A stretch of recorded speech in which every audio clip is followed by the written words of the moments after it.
Hi friends, welcome to Gentax. இன்னைக்கு நம்ம என்ன பார்க்க போறோம் அப்படினா மெட்ராஸ் ஹைகோர்ட்டுக்கு சோப்தார், அலுவலக உதவியாளர், சமையல்காரர், வாட்டர்மேன், ரூம் பாய், காவலாளி, புத்தக மீட்டமைப்பாளர், நூலக உதவியாளர் அவங்க பணியிடங்களுக்கான தேர்வு கையேடுல கணித சப்ஜெக்ட் அதாவது மேக்ஸ் சப்ஜெக்ட்டுக்குரிய சூத்திரங்கள் தான் பார்க்க போறோம்.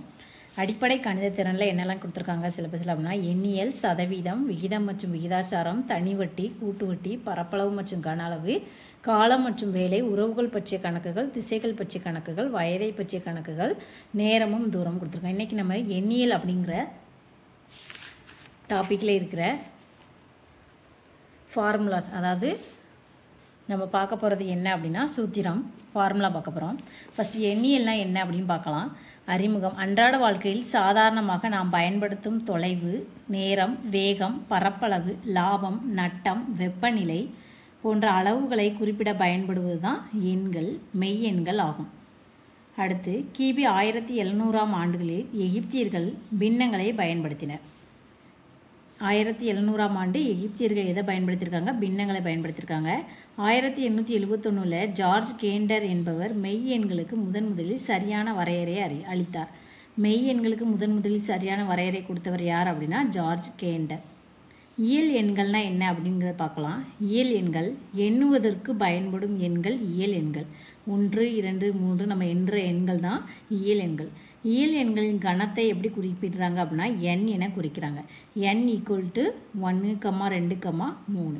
முழு எண்கள் அப்படின்னா என்ன அப்படின்னா இயல் எண்களுடன் 0 சேர்ந்தது முழு எண்களின் கணம். இப்போது இயல் எண் கூட நம்ம 0 சேர்த்துக்கிட்டோம் அப்படின்னா அது முழு எண்கள். முழு எண்களின் கணத்தை எப்படி குறிக்கிறாங்க அப்படின்னா WN குறிக்கிறாங்க. இயல் எண்களின் கணத்தை என்ன குறிக்கிறாங்க அப்படின்னா n குறிக்கிறாங்க. அப்போ W = 0, 1, 2, 3 இந்த மாதிரி போயிட்டே இருக்குது முழு எண்கள். முழுக்கள் அப்படின்னா என்ன அப்படின்னா இயல் எண்கள் மற்றும் அவற்றின் குறை எண்கள் இவற்றுடன் 0 சேர்ந்த கணம் முழுக்கள் எனப்படும். முழுக்களின் கணத்தை Z என குறிப்போம். இயல் எண்கள் மற்றும் அதோட சின்ன எண்கள் குறை எண்கள் மற்றும் இதனும் கூட நம்ம என்ன சேர்த்துக்கிறோம் அப்படின்னா 0 கணம் முழுக்கள் எனப்படும். 0 சேர்த்துக்கணும். 0 கூட குறைவான எண்களும் அதிகமான எண்கள் அதாவது இயல் எண்கள்ங்கிறது 1, 2, 3 அவற்றின் குறை எண்கள். இந்த எண்களுடைய குறை எண்களை -1, -2, மைனஸ்னு வச்சுக்கணும்.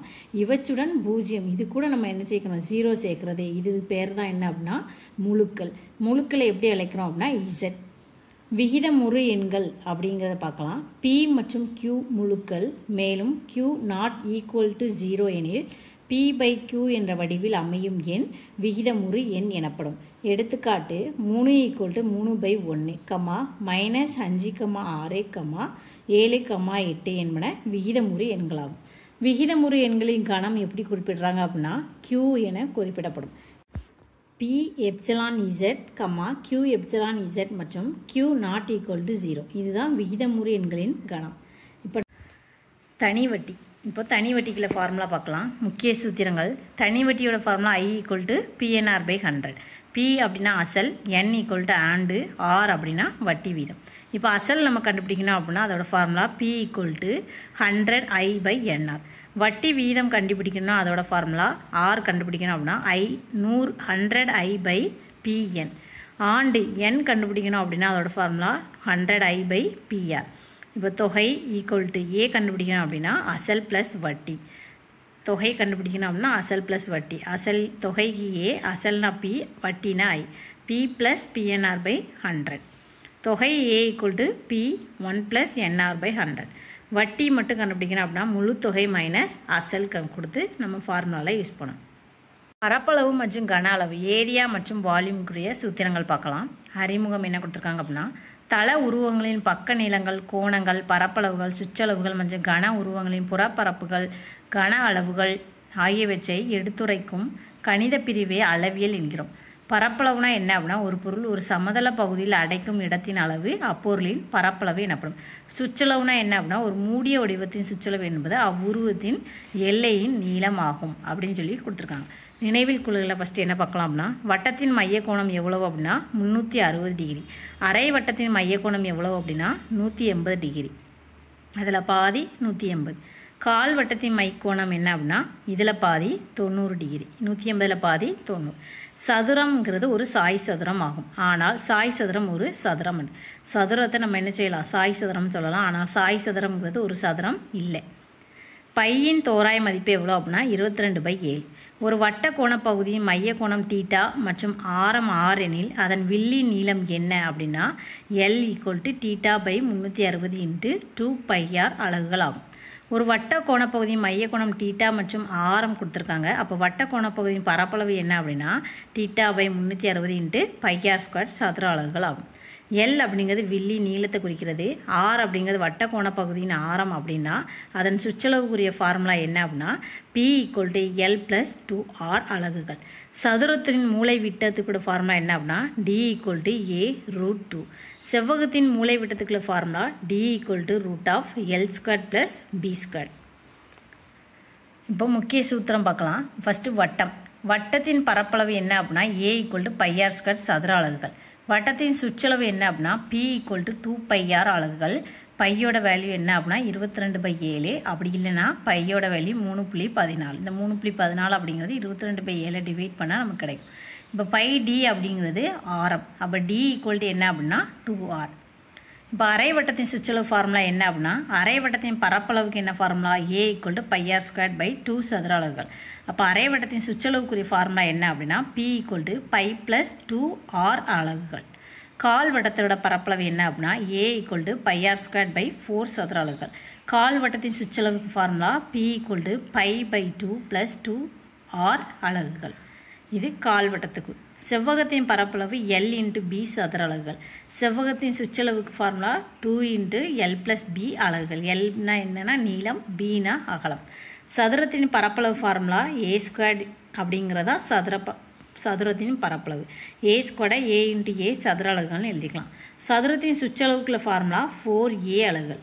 A அப்படிங்கிறது என்ன அப்படின்னா ஏரியா அப்படின்னா பக்கம். 4A அலகுகள்ங்கிறது சதுரத்தின் சுற்றளவு. முக்கோணம் மற்றும் செங்கோணத்தின் பரப்பளவு பார்க்கலாம்.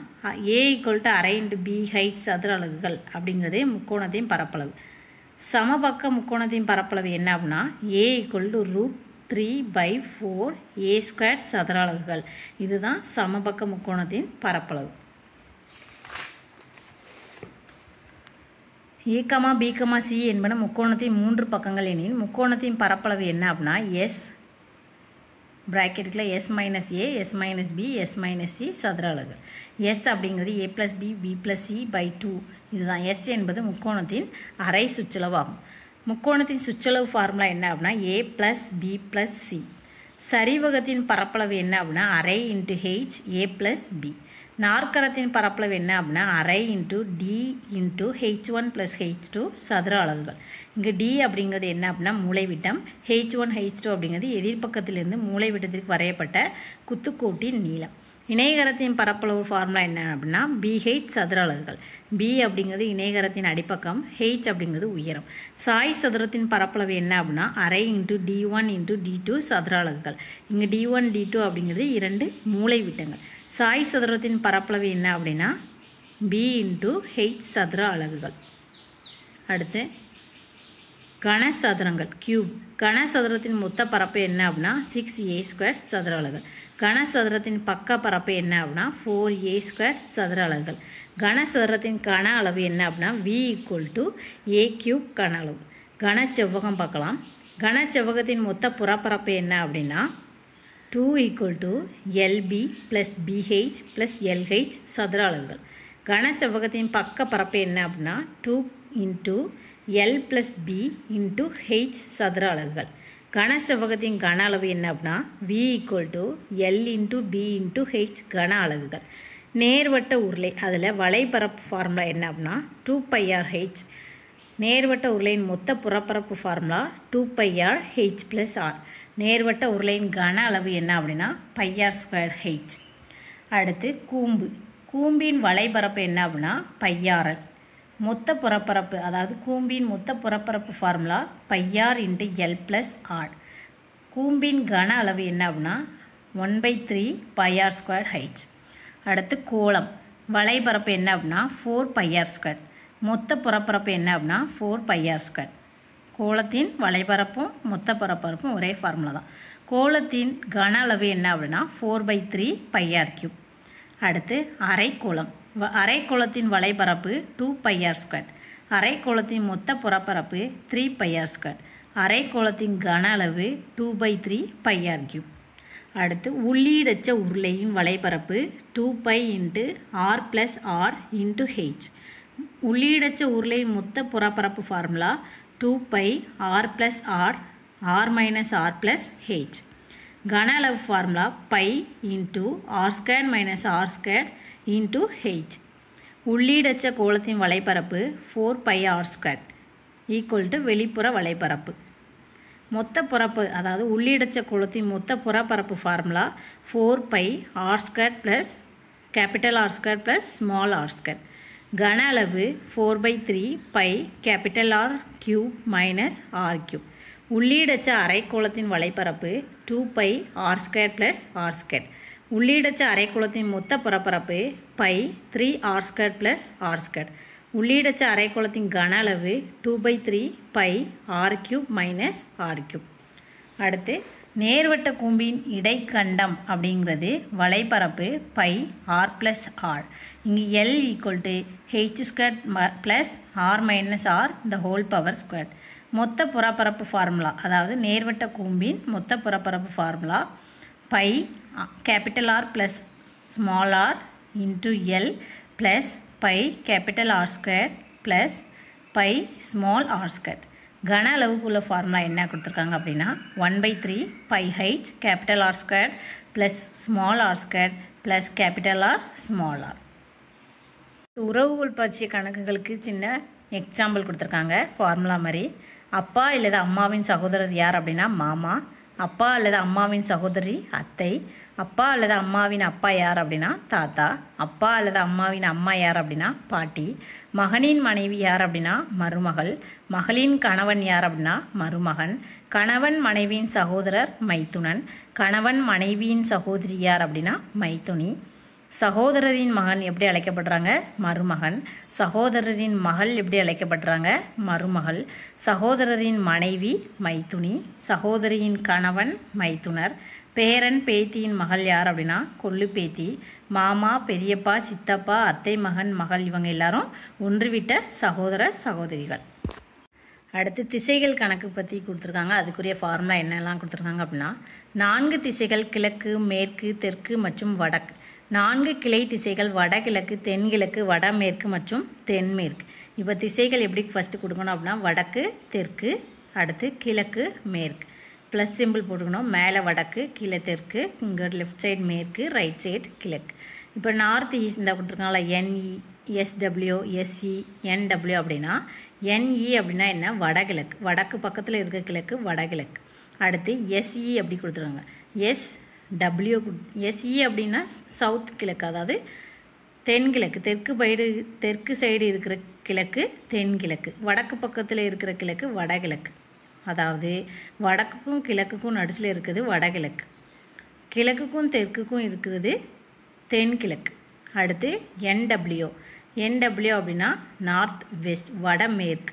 அதாவது வடக்குக்கும் மேற்குக்கும் நடுசில் இருக்கிறது வடமேற்கு. மேற்குக்கும் தெற்குக்கும் இருக்கிறது நடுசில் இருக்கிறது தென்மேற்கு. இதுதான் NE அப்படின்னா வடகிழக்கு. SE தென்கிழக்கு. NW அப்படிங்கிறது வடமேற்கு. SW அப்படின்னா தென்மேற்கு. நேரமும் தூரமும் என்ன ஃபார்முலா கொடுத்துருக்காங்க வேகம் = தூரம் பை நேரம். அப்போ நேரம் = தூரம் பை வேகம். அப்போ தூரம் = வேகம் × நேரம். இதுதான் நேரம் தூரமுக்குரிய ஃபார்முலா. அடுத்து ஒரு குறிப்பிட்ட தூரம் x கிலோமீட்டர் மணி வேகத்திலும் அதே தூரம் y கிலோமீட்டர் மணி வேகத்திலும் கடக்கப்பட்டால் அந்த பயணம் முழுவதற்குமான சராசரி வேகம் 2xy / x + y km/மணி. ஒரு காரின் வேகம் a/b என்ற விகிதத்தில் மாற்றப்பட்டால் அது கடக்க எடுத்துக்கொள்ளும் நேரம் b/a என்ற விகிதத்தில் மாறும்.